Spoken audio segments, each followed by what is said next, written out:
Christmas முடிஞ்சது மழை பெய்து ஓஞ்ச மாதிரி இருக்குது. கேரல் ரவுண்ட்ஸ், கேரல் சர்வீஸ், எக்யூமெனிக்கல் சர்வீஸ்னு ஒவ்வொரு சர்ச்சு கொயரும் பல இடங்களுக்கு ஓடி ஓடி போய் பாடி முடிச்சாச்சு. ஒரு பெரிய கான்சர்ட்டுக்கு போயிட்டு வந்த அங்கிள் சொன்னாங்க, பயங்கர இரைச்சல், பாட்டை விட இசைக்கருவிகள் அதிகம், புகை போட்டாங்க, எனக்கு பிடிக்கவே இல்லை.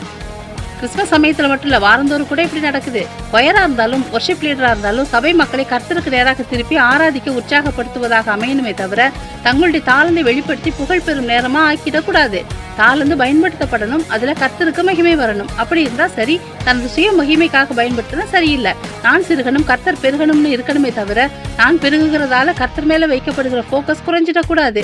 இசை நல்லது தான், ஆனால் கவனமாக கையாளப்பட வேண்டியது. சாத்தான் கூட லூசிஃபராக இருந்தப்ப அழகாக இசைத்தவன் தான். வெறும் இசை கர்த்தரிடம் மக்களை திருப்பாது.